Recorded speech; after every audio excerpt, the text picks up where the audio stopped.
So in this video we are going to be continuing to take a look at a scenario where civilization starts over. We are now on episode 31 of the series, and in the last episode we saw some big events happen, I guess. We saw the completion of the Naples Conference down here in Africa. The continent is now fully divided up between the colonial powers. We also saw a few small wars take place throughout the world. If you do end up enjoying this video, please make sure to like and subscribe. This episode is going to be a very important one, so you don't want to skip this one, and let's get straight into it. So, in the world right now, tension is rising. There are tensions between alliances. If we take a look at the alliances layer here, we can see there is loads of alliances all throughout the world. And a few of these alliances have been beefing with each other, most notably the Parallelogram and the Triangle Alliance. These two are really ops. They are basically the main enemies in the Indian Ocean. Also, in Europe, with the rise of the Star Alliance, some countries are starting to get very threatened. These countries include the Dutch and the Russians, who, well, this caused the Russians to join in on the 3-point Star Alliance. In Africa, the Square Alliance, they've been mostly chill, and the Diamond Alliance is beefing with a few countries that they border, such as Persia. They don't really border Persia. They also are beefing with Greece a little bit. And in this video, we're going to see this tension come to a breaking point. If you do end up enjoying this video, please make sure to like and subscribe, and let's get straight into it. So right now, we are in the year 1887. There's not really too much going on, like I said in the end of the last episode, but there is one event that we're seeing happening, which is something we saw in the last episode, I think. And that's down here in Antarctica. The Scottish continue their colonisation. I don't know if you could really call this colonisation. They're basically just claiming this area and kind of like, this is the area where they're setting up some like small forts in, I guess. And at this point, a pretty interesting event is going to take place. A Scottish explorer, the one who is kind of leading this colonial effort down here, and an explorer from Galicia, they are going to have a race to the South Pole. Now, why they're doing this? Well, for glory, of course. However, the Galician explorer, he lives a lot of his life down here in the very southern portion of Argentina, so he is very familiar with climates sort of similar to this. So he will be winning the race, and he will be reaching the South Pole first, before the Scottish explorer does. So pretty small event there, and this is basically just going to lead to the complete discovery of the world. It's at this point where the world is fully discovered, and I can get rid of the explored land layer. The Galicians do decide to set up a colony. They set up a colony on this island right here, and now everywhere in the world except for Antarctica has been officially colonized, except you. You are probably part of China. But that is going to be seen as the final major event before World War I, because then something pretty interesting is going to happen.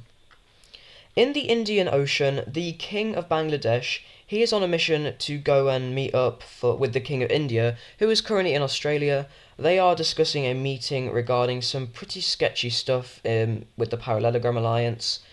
And some Indonesian spy agencies, they actually find out that the Bangladeshi king is going to Indonesia to plan an invasion of the Parallelogram Alliance. Now, this is very concerning, for the first thing being this would cause a giant war, and with the Circle Alliance kind of being ops with the Parallelogram Alliance, the Indonesians worry that this would cause a war to start that they would lose.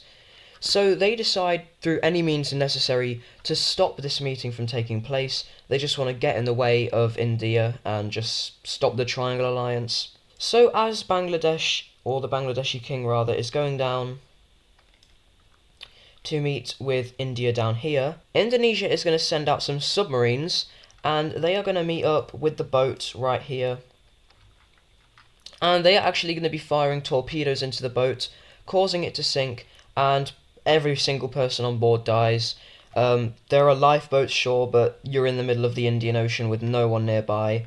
I'm sure there are probably some trade ships going nearby you, but no, it's too late. Everyone dies, including the Bangladeshi king.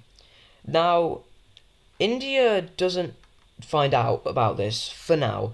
India, they're just like confused of why the Bangladeshi king never arrives. However, when some Indian ships go down to follow the exact same path as him, they discover some wreckage, and they discover some bodies floating. Now, I don't know how long bodies stay floating on top of water for, but they find out that this ship has been completely destroyed. and sunk. And, well, they just so happened to find out through, I don't know how they would find out, but they just so happened to find out that Indonesia was behind this. Maybe some spies in India investigate into Indonesia and they discover this plan. But either way, India discovers that Indonesia was behind this, and this is going to lead to a pretty big crisis taking place. These two alliances are like going back and forth at each other now, like fully. They're like, okay, right, you need to do something to make us not declare war on you, because you've just killed one of our allies' kings. This is an extremely big matter, and you need to give us reparations. Indonesia is going to be like, no, we found out that you were trying to make a plan to invade us, and it kind of just goes back and forth for a while until a point is going to lead to the escalation, beginning the First World War. In the colony over here by Indonesia that they had recently set up to kind of combat India's influence in the actual subcontinent, a group of Indian troops are going to be launching an invasion into the territory. Were they ordered to do this by the Indian government? No one actually knows, but one thing is for sure, this has just led to the beginning of this conflict. And as these forces move in and fully take over this, the Parallelogram Alliance declares war on the Triangle Alliance, and this will officially begin World War I. Now, something interesting to note about these alliances, they will both be receiving funding from a lot of foreign nations. For instance, a lot of nations who are enemies with India will be going over and funding the Parallelogram Alliance. These nations include countries like this yellow country right up here. And there will be some countries funding India, and this includes countries like South Africa, who is basically a Galician puppet. Galicia sees the importance of, we could give both of these sides a lot of weapons, and we could make a lot of money out of this war. So they will be funding both sides here. And finally, the one thing I want to do really quickly before the war actually begins is I want to go over one thing, and that is going to be the power rankings, because there is a pretty important thing that has happened. And after this we'll get into the war, I promise. But the important thing that has taken place is that the number one country in the world is now Galicia. Galicia has overtaken Sweden as the top strongest country, and this causes a lot of worry in Sweden. They had been on top for a while, and now they are not. At number 2 is Sweden. At number 3 is actually going to be India. At number 4 is Indonesia. At number 5 is Central China. At number 6 is India. At number 7 is Pyrenesia. At number 8 is going to be Russia. At number 9 is going to be Egypt. And at number 10 is going to be Bangladesh. India had really ramped up support into Bangladesh, and they have been able to use this to really move up the rankings. So this is what we see, and now let's get into the war. So the first, real act of the war, although this is technically the first act, is Bangladesh launching an invasion into Burma. These Bangladeshi forces absolutely storm into the country, and they begin to snake down the coast. The Indonesians at this point are now going to start to fully mobilise up their military. This is something they hadn't really done. They had partially mobilised it during the crisis.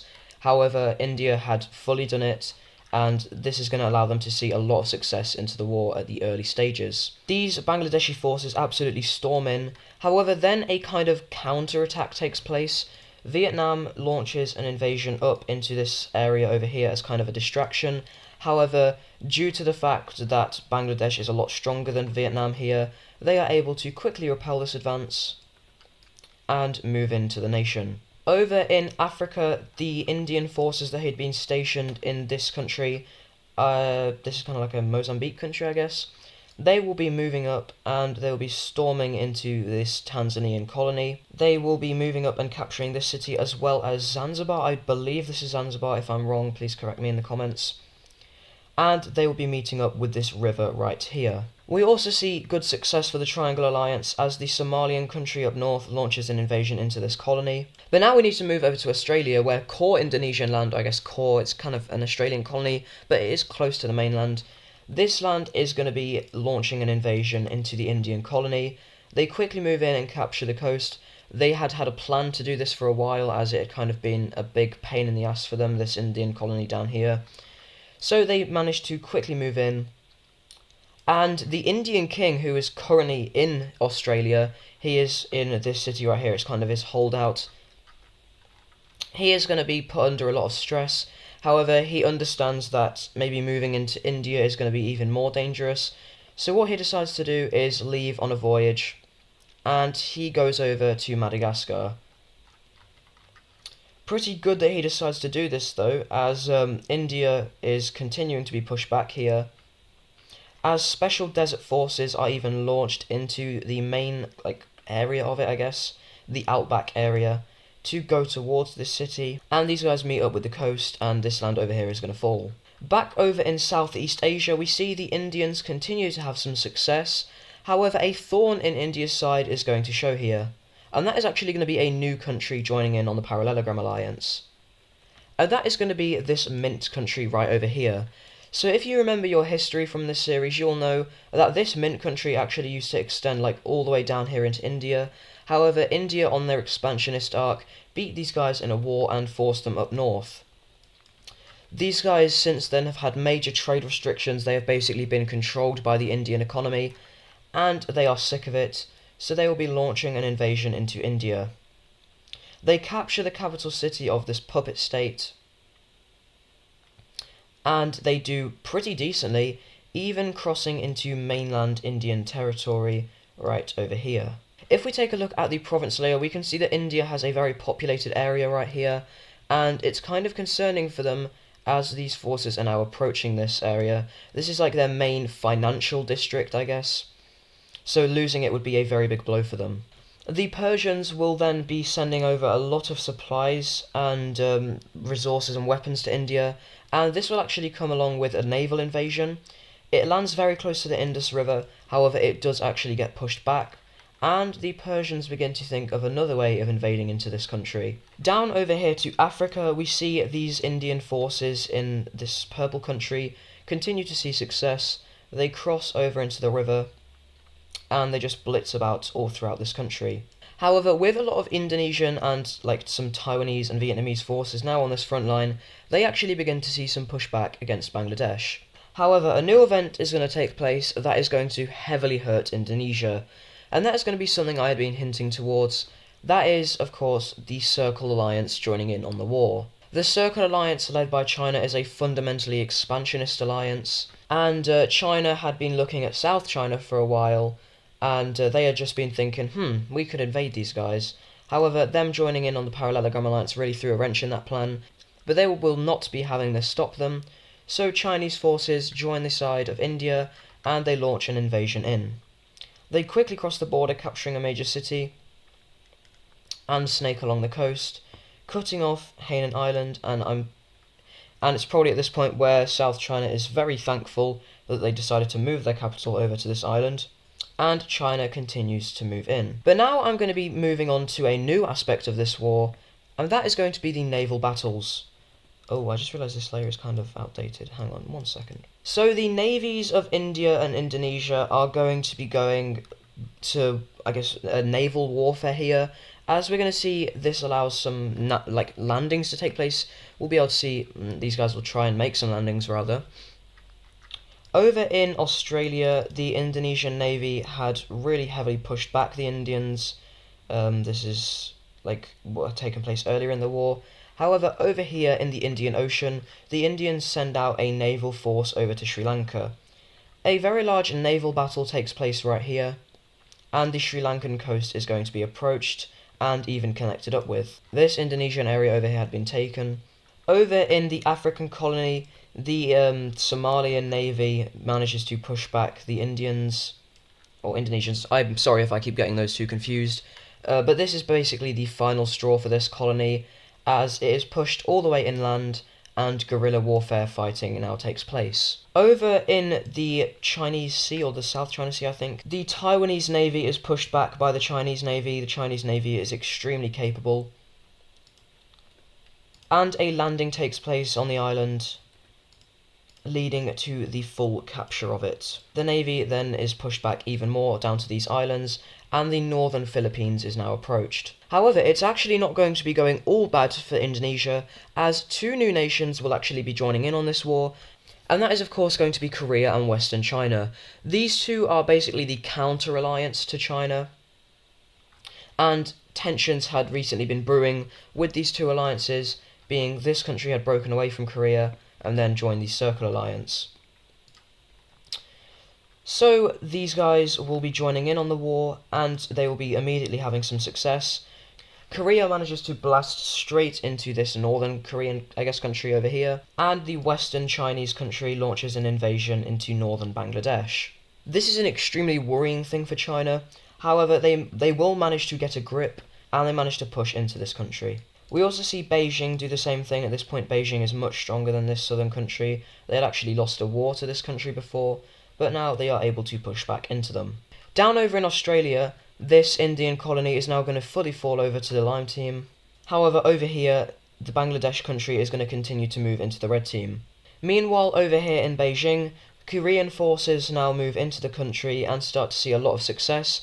Korea is just slightly stronger than Beijing, and China is kind of distracted down here, so they can't fully help them out. In the blue team, China now approaches the metropolitan area in the capital where the population lives, and these guys are kind of getting a little bit worried about that. Back over to India, with India kind of like refocusing their army and reorganising it a bit, they are able to see immense success against the Mint team, fully pushing them out of their puppet states, and now even entering into their territory, capturing their capital. Going back over to Burma, it's going increasingly well for the purple team as they now approach the capital. On top of this, South China is pushed to the point of near capitulation as almost all of their country falls, and these Chinese forces are now entering into Vietnam. However, it is at this point where some hope will actually be shown for the Indonesians as an event takes place over here in the Middle East. And that is going to be something happening with Persia. So Persia has been supplying India, and as I had hinted to earlier, they are going to be invading through this Pakistani country to reach the Mint country.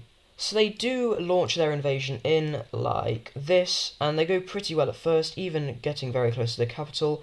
However, this is actually going to be having some consequences, and that is going to be a very large movement over here in the Middle East. Qatar, the UAE, and Mesopotamia had recently had to go to war with Persia, as Persia had been expansionist into the UAE country. However, seeing that this is happening again, they don't want Persia to be strong. They will be joining up with the Parallelogram Alliance, and they'll just be entering into the war, and this will hopefully be helping out Indonesia. Seeing the threat that this poses, India immediately just sends in their full army. They're not messing about anymore. They just blitz straight through the Mint country, and they move into Pakistan just like this, and they meet up with these Persian forces, as well as capturing the capital. This does require a lot of force to be used into this, and it does weaken India just a little bit, but it does allow the Pakistani country to fall. This is probably the fastest fall we've seen so far. And these guys are now ready to meet the Mesopotamian forces, who have been launching an invasion into Persia. Over in the Arabian Peninsula, India manages to launch an invasion into Qatar, taking quite a bit of this land, and the Somalians manage to get in on this as well. And the UAE country is sadly going to fall. They fall very quickly. Over here in Bangladesh, however, this does allow a very large pushback to take place. However, it's not going all well for the Indonesians, as the capital of Western China does fall. And along with this, the southern Chinese are going to be fully surrendering over, and Vietnam is now being invaded into. The Bangladeshi forces now meet up with the Chinese troops right over here, and an invasion into the northern Philippines is started. However, then a new country is going to be joining in on this war, which is actually going to be a pretty big distraction for China, and that is going to be the Hokkaidans. So Hokkaido had previously had land very far into the Japanese Isles. However, they had been pushed back by China twice, I believe. So they will be joining in on the war on their own side to get revenge. These guys are not in the Parallelogram Alliance, they are just on their own. And they immediately launch an invasion. They also collaborate with some Tokian rebels over here, so the Tokyo country will rebel away, and very quickly and unexpectedly, and maybe Korea was also supporting these guys, but Japan, like the full Japanese island chain, is actually going to be falling over to Hokkaido. This is a very big blow for China. Also, Tokyo, they do get some of this, like this land right here. But this is very unexpected by China, and it's going to cause a lot of panic. But no need to worry, we are a strong country, so I'm sure everything is going to go fine. I've just made the alliances two different colours so I can see the sides better as well. But now we need to focus over here in the Indian subcontinent, or very near to it at least, because if we take a look at the territorial waters layer, we could see earlier that Indonesia had moved over a very large naval force to Sri Lanka, and these guys are now finally ready for a landing. An extremely large amount of Indonesian forces land on the southern tip of the island and quickly take it over. These guys will then move their navy over to the mainland of the Indian subcontinent. Now, in regards to the navies of India and Indonesia, the Indian navy is just slightly stronger. However, in this war it is a lot more spread out, so that's why we see the Indonesians being able to do this. The Indonesians fight a bloody and brutal naval battle and eventually make a landing in the Indian subcontinent, and the Sri Lankan country is going to kind of fall. And the Indonesians, they are really putting their might into this. This is like the full Indonesian army. They're really hoping that their allies can keep control of the other fronts. And the Indonesians now launch a brutal battle up the Indian subcontinent. These forces manage to make a very large amount of gains over here. However, they are pushed back in this kind of like central area. In the Middle East, Qatar is pushed back a lot. And it's looking like this movement over here was all for nothing, as Mesopotamia is pushed back as well, and their capital is now sieged. Over here in China as well, the Beijing country manages to push back against Korea, and the capital of Vietnam is also captured. However, we are seeing a kind of continuing dynamic, where somehow Burma is able to do very well against Bangladesh. No one really knows how these guys are doing this well, but they are being supported by a foreign power, definitely. Over here in Taiwan, we also see that China is kind of pushed off the island as they are being distracted on other fronts. Specifically, the Western Chinese country. This is an extremely large front to fight on, and a lot of forces are needed with fighting said front. Also, over here in the colony of Indonesia, we do see some more pushes take place, cutting the colony in two. However, as I had said earlier, a lot of guerrilla warfare tactics has been taking place over here, so they are really not able to see too much success. Over here we see Bangladesh fully push out the Chinese, and they now start an invasion into the south of their country. It goes very well, as at this point this country is essentially just collapsing. However, a new distraction is actually going to be joining in on this war, which will hopefully help out these guys. And that is going to be this country right over here. These guys really don't like the Indians, and they kind of just want to get at the Indians. So they will be joining the war to help out the Chinese over here, and they will be quickly launching an invasion into this Indian-occupied land. Now, one thing to note, this country is not strong at all. In fact, they are one of the weakest in the world, but they are definitely capable. Oh, they're not one of the weakest in the world. They're kind of mid, but compared to India, they're extremely weak. So they do invade in, and it kind of distracts India for a little bit, allowing Qatar to make a very minor pushback. However, shortly after this, these guys just get pummeled, and they are invaded. Now, despite the fact that this is not going too well for these guys, it is still a very large distraction for India, and it does allow some other fronts to go continuously well for the Indonesians. One of such fronts is over here in Beijing. However, at this point, India is really locking in, and they do manage to push back against the Burmese, or the Bangladeshis are the ones who manage to do that. But still, they do. And also China now begins to snake down the Vietnamese coast. Up in the north, to kind of stop their coast being bombarded by Japanese ships, China will agree to let these guys go. This is a big blow for China, but it's still kind of annoying that these guys are in the war. So they do let these guys have their independence. And I'm just realising how long this recording is getting. I might have to cut this war into two parts, so I'm sorry about that. Over here in Persia, or the Middle East rather, the Indians see increasing success and now even cut off Qatar from their mainland, I guess, and the capital of Mesopotamia falls.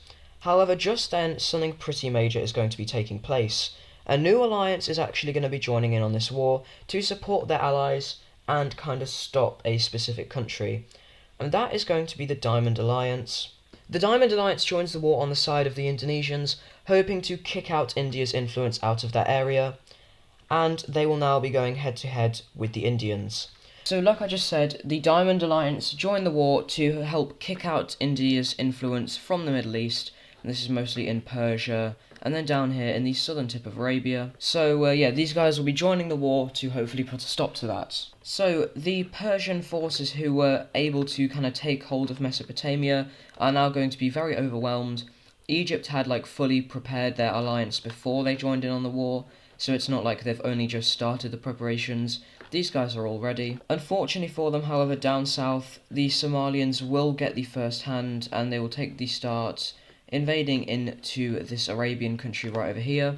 These guys were quite unprepared for this. We do see Qatar manage to make some pushback, however they do not manage to reconnect with their capital, and the Persians are going to be further pushed back. However, it's not going all bad for India, as down in Africa some very good events take place. First off, all of this land over here, which was disconnected in the last episode, finally surrenders over, and the guerrilla fighters in here, after being demoralised and they're really running out of supplies now, they are going to be pushed back a lot, especially in this Sahel area over here. Over in Southeast Asia, the Chinese are going to be continuing a push on to Vietnam, and Vietnam is kind of falling at this point. However, the Koreans will have a pretty big success point here, as they meet up with the river that Beijing's capital lies on the other side of. This yellow country right here did decently in the last episode, however now Bangladesh is going to focus some forces on it, and they are going to be pushed back very heavily. They are, like I said in the last episode, not a very strong country at all. And to make things even worse, we see another country joining in against these guys. And that is going to be this green country up here. These guys basically just want land, as they are kind of struggling at the minute. So they will join in and blitz down straight towards the capital, causing a lot of threat for this country. The Indians will kind of mirror this, and the country will be cut in two, and the capital falls over. Over here in West China, these forces do push back a little bit, however these guys are starting to feel very demoralised, and the people are calling for an end to the war. However, something has just happened that will be a big motivator to the Indonesians and all members of their alliance. And that is the 3-Point Star Alliance joins the war on the side of Indonesia. Now, the 3-Point Star Alliance, which is led by Volga and the light blue country, or more recently Russia has kind of been dominating this alliance. But this alliance, they are very kind of isolationist, but they're isolationist in a group. So these guys all work together and they don't really like interacting with other countries. And recently, Persia has been looking very hungry over this country right here. If you don't know, Persia originated in this country. They originated around this Caspian area. But when Baikal moved over and invaded, they were forced to their colony, which is down here. And they have been kind of looking to take this land back. However, of course, they can't really do so, as they are a member of the 3-Point Star Alliance. India has also been spreading their influence into this region, like I had said. This had been the reason that the Diamond Alliance had joined the war, and it's the exact same reason why these guys do. There are a lot of trade routes in this country that India has tried to be taking dominance over, and these guys have had enough of it. They will be joining in the war. Now, the effect of them joining in the war is very major. Volgan and Russian forces smash down the border right here and just blast straight into Persian territory, capturing 3 major cities and all of this Caspian area. This causes Persia to absolutely crash out, and they just they try and just fight everything at once, but it really doesn't go well. This causes a lot of disorganisation in the front, however, not for Somalia. Somalia is really able to hold their own weight here, especially with them moving a lot of forces out of Africa, with some of these forces falling. So these guys are able to hold their own weight, but some other countries aren't. Like I just showed here, Qatar is able to liberate the areas around their capital, and they now push on down south. Back over in Southeast Asia, Burma is able to make a bit of a push up north, capturing a major city, but now we're going to be focusing over here in this Tamil area, as there's a lot of interesting stuff going on down here. So, in the last episode, Indonesia had made a landing here, and this episode they are going to be continuing to push on. However, with some logistical issues over here in Southeast Asia, they are kind of outnumbered. China is really locking in now. They are going into full conscription mode. These guys are needing to send a lot of troops over here. And really, Indonesia's army is very spread out. However, India's army is argued that it is even more spread out, so we are seeing some small success. We can see now that Indonesia has entered into the extremely populated areas of India near their capital, and they start to get dangerously close. However, luckily for India, a new distraction does open up, and that is down here in Australia. The French will be joining in on the war on the side of Indonesia. Now, the reason the French do this is, number one, they have a lot of good trade deals with India, and they don't want to lose it if India loses the war. And two, they are looking to maybe take over some of this Indonesian Australian land. They are quite land hungry, I guess. They did lose out on their colony over here in South America, and ever since then they've been building their colonial empire in other parts of the world, like Africa as well. So these French forces quickly move into this Indonesian territory. They also help liberate some of this Indian land down here, especially on the coast. And very quickly the Indonesians start to lose control over this area. This land over here is cut in two, and the French take a lot of this peninsula area, isolating a very large Indonesian force right here on the tip. This, along with China making a breakthrough in the Vietnamese front lines, causes Indonesia to retreat quite a lot of forces, allowing India to make a very large pushback, even moving in to this country. Their capital is also sieged, and very quickly their success is turned around. However, despite that, it is still not going all well for India, as India over here is quite outnumbered. Persia is starting to feel very stressed out about this situation, and Qatar continues to push into India. Over in Western China, however, good news for the blue team, as all of their main areas over here fall and they are kind of just reduced to the Himalayan region. Next up, over here in Western China, they continue to fall over, and at this point, like, people are rioting everywhere. They are calling for an end of this war. They have lost, like, most of their main area over here, so these people are really just, they're like, can we please just leave the war? And a lot of revolts start to take place. Over here, this country is actually able to see some success, as Indian logistical issues prove to cause a lot of issues for their front lines. However, down south here, Indonesia is fully kicked out of the Indian subcontinent. However, they do maintain a presence in Sri Lanka. Over here in Southeast Asia, Vietnam does manage to make a pushback. However, it is at this point where Burma has exhausted themselves, they are tired of war, and their capital is captured by Bangladesh, and the country falls over, and it's kind of needing to be occupied by Vietnam, who does see some pushback in this area. Vietnam is basically the last line of defense for Indonesia here, as they aren't really putting too many troops on this front line. Now, they are putting a lot of forces on this front line, but they are also having to send troops like to loads of other places. But with these Indian forces now kicking them out, a lot of the forces that were fighting here are in this subcontinent area, so they are able to see quite a big pushback. And they even liberate the capital of Vietnam. Well, not liberate, but they meet up with the river that it borders on, and they begin to siege it. And it's here where the war reaches a very long stalemate period. Sides become evenly matched, as while the red side does hold an advantage in numbers, they have been exhausted from this war, and the manpower of the blue side is proving to be effective. However, this stalemate is ended when an extremely large event is going to be taking place, and that is going to be up here in Europe. So, the 3-Point Star Alliance joined the war, and they joined the war on the side of the Indonesians. And there is a country right now who is not too big of a fan of Russia, Sweden. And as I had shown with the power rankings at the start of last episode, the Swedish, they are not the strongest country in the world anymore, and they are starting to get worried that they are losing power and influence. And what better way to continue to maintain that power and influence than join the war against another country? So, to kind of kick the Russians out of their area and hopefully regain some influence and power, the Swedish will be joining the war on the side of the Indians, and they are going to be bringing their whole alliance with them. This is a massive W for the Indians. This kind of saved them here, and this event makes a lot of other countries worried. So, with the Swedish in the war, they begin to advance in. They're pretty much their only front line against the Russians is in the Baltic country, so Swedish forces flow into the Baltic country, and then they storm into Russia. They cross the border quickly and capture this one major city, and they even start to approach the capital. This causes the 3-Point Star Alliance to rapidly withdraw some forces away from Persia, and this finally allows Persia to make some pushbacks. However, still notably down here, notably, the red team down here is still doing quite well, and Mesopotamia even manages to get very close to the capital of Persia.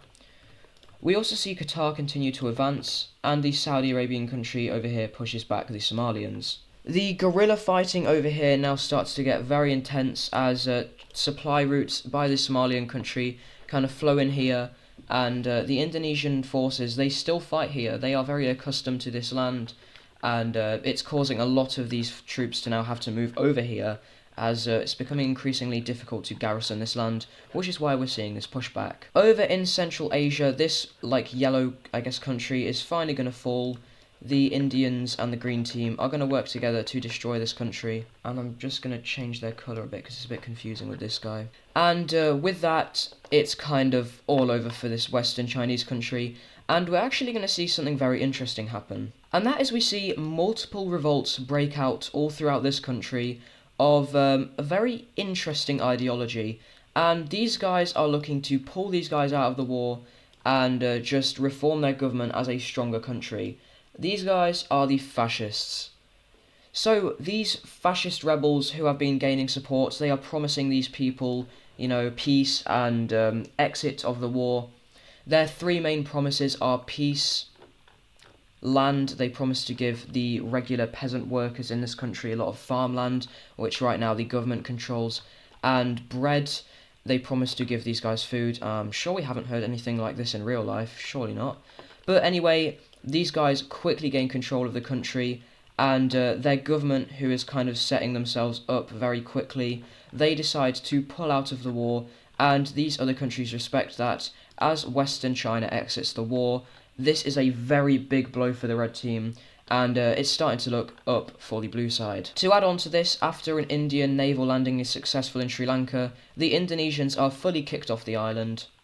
And seeing what happened over here with the fascists taking control of this country, something similar in Indonesia starts to brew, as these people are also sick of war, and the fascist party, which isn't very strong in this country, but they see they kind of follow in the footsteps of this guy, and they begin to consolidate power, hoping to pull out of this war. This is kind of added to as all of Australia falls over, as Indonesia puts some military in here, and Persia sees some success against the Mesopotamians, even now meeting up with the Caspians and pushing into their country. Over here in Russia, the Swedish continue to see immense success, like these guys are doing extremely well, and it's actually going to get so bad that after the capital of Russia falls, the Russians are just really not wanting to continue this, and with the Persians continuing to storm the Caspian country, Volga, for the best interest of their alliance, will sign a peace agreement with India and Sweden, and the 3-Point Star Alliance decides to pull out of the war. Probably a smart decision. So yeah, that's an extremely big blow for the red team and the Indonesians. Another thing, finally, the guerrilla fighters over here in this African colony, they run out of resources, and yeah, it's Jova for those guys. They fall over. And India starts to see rapid success in Qatar. They invade into the puppet state and they hope it rebels. However, this puppet state is extremely loyal to Qatar. It's been part of them for like hundreds of years, and it never really was a separate identity. So yeah, they have to launch a brutal invasion of it, and it kind of leads into these guys kind of occupying some of the land as Qatar officially falls over. But now we need to look at Egypt, because some very sketchy stuff is currently happening. Now, a foreign power right now is seeing Egypt's involvement in this war as potentially quite dangerous. They have they have a certain involvement with Egypt at this point, and they don't want to risk India going in and taking Egypt and kind of taking this involvement for themselves. So this mystery country, which I'll let you guys guess in the comments, they will be funding a coup in Egypt. The brother of the current Egyptian king, he is in support of this foreign country, and he will overthrow the current king of Egypt, and he will actually be pulling out of the Diamond Alliance, and this was very unexpected, but this foreign power successfully gets Egypt out of the war, and this will cause their ambitions to not be threatened by India. With Egypt leaving, the Diamond Alliance essentially just falls apart, Persia absolutely slammed straight into Mesopotamia, taking their capital for the second time, and with Mesopotamia completely falling and this guy being invaded, the Diamond Alliance officially surrenders, and this kind of only happens when Turkey leaves the alliance. And this guy's weak, and this guy is also weak, so there's not really any point of fighting. And looking at the current state of the war now, it is really no longer looking very good for Indonesia. All of these forces, which are now free, absolutely blast straight into Vietnam. They just completely decimate the country. We also see at this point Taiwan is landed on again in the Philippines, and the Chinese island hop down into these islands, and even do the same into these Indonesian Filipino islands. Now getting very close to Borneo, which is kind of the main island of Indonesia. Well, technically it's Sumatra, but there is a lot of important stuff going on in this island, so losing it would be very bad. And now mainland Indonesian territory is crossed into, as Indian forces move into the country and begin to go down the peninsula. These islands over here fall, and the French begin to make a lot of landings on these over here. The Indonesians refuse to surrender. They have an immense hatred for India, and their leaders are very delusional. They somehow believe they can still win the war. This causes India to have to fight a brutal war down the peninsula. The Indian Navy kind of moves down into this area, and they bombard the waters around. Brutal naval battles take place. These naval battles last absolutely ages, and after each of them there's no real clear winner on either side. The Indians kind of just surround the islands here, and the Chinese do the same thing with this water. And Indonesia is kind of just getting surrounded. Over here, the Alaskan Indonesian colony decides to remain loyal.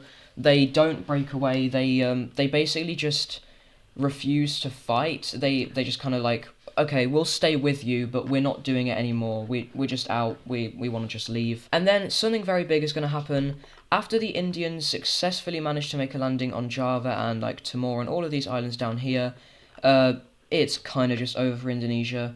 And a fascist revolt, very similar to the one we saw over here in West China, breaks out. The people have finally had enough. And they take control of the capital as well as Borneo, and Indonesia officially surrenders on the 17th of May 1895, putting an official end to this war as the fascists kind of just take control of the country. Now, interestingly, the Indonesian royal family kind of went over here to Alaska they fled over here, and these guys never really fall over, so that's quite interesting to see there. But apart from that, the war is officially over. So the outcome of this war is basically just India now has full dominance finally, and we can finally now maybe see some peace in the Indian Ocean. The tension has been dealt with, and let's go ahead and take a look at this very large peace treaty to the First World War. So I think this is everything for the peace treaty. This took me quite a while to draw, and I did change some things about it a few times. But I think, for the most part, this is good now. So, yeah, let's have an overview of it. So, first thing, let's go over to Europe. So, if I turn the alliance layer on as well, we can see that the 3-point star alliance is mostly fine. They did leave the war very quickly. Literally, all that happened was this country was forced to leave it, and Russia lost some land up here to Kola. But for the most part, these guys are fine. Down here in Africa, the purple team got a little bit of land out of the Indonesian colony, and the rest was given independence, and this Lime country returns. The Somalian country also got some of it, and they also got some land out of Arabia. So did India into Qatar, and Persia got this UAE country, and they expanded their borders quite a lot. The Diamond Alliance was forced to split up, mostly because of that weird sketchy stuff that happened with Egypt. A foreign power influenced them to leave the war. Over here in India, they expanded a lot. They absorbed their puppet states and some land up here, and they set up a new one where the Mint country once was. This country up here lost some land. Also the Triangle Alliance is still fine, and the Parallelogram Alliance got forced to split up. Bangladesh got some land. This country lost a lot of land, and they if we look at the ideologies there, which I've updated, they are now fascist, as well as Indonesia down here. So we got some new countries over here, and the Indians got control over the Strait of Malacca. Australia was split up a lot, and there's two new countries here. Over here, Japan is released. This country over here didn't gain anything from Korea because Korea kind of like just left the war. They weren't allowed to take it, but they did leave the war. China got some land. They are now a little bit ugly, but we'll have to deal with it. And yeah, so Indonesia is now fascist, and the original Indonesian rather, I don't know why I keep getting those two confused, but the original government fled over here, so Indonesia now technically exists, but in Alaska and Hawaii, so this leads to a pretty interesting dispute. But I think that is everything with the peace treaty. There are a few things I want to talk about as well. So this has caused some economical issues, of course, with a lot of economies being destroyed from this. And over the next few episodes we will explore more on that, as well as the growing shift in ideologies. But I really hope you did enjoy World War I, and I hope the peace treaty is up to your guys' liking. Just an important notice here, there will be a little bit of a break from WICSO episodes because I am going on holiday, and I didn't manage to find any time to pre-record. I've been quite busy in real life. So there will be a short break from WICSO, but when it returns in about a week from this video posting, probably a bit less than that actually, I can assure you that it will be good. So I hope you guys will be looking forward to that, and I will see you there.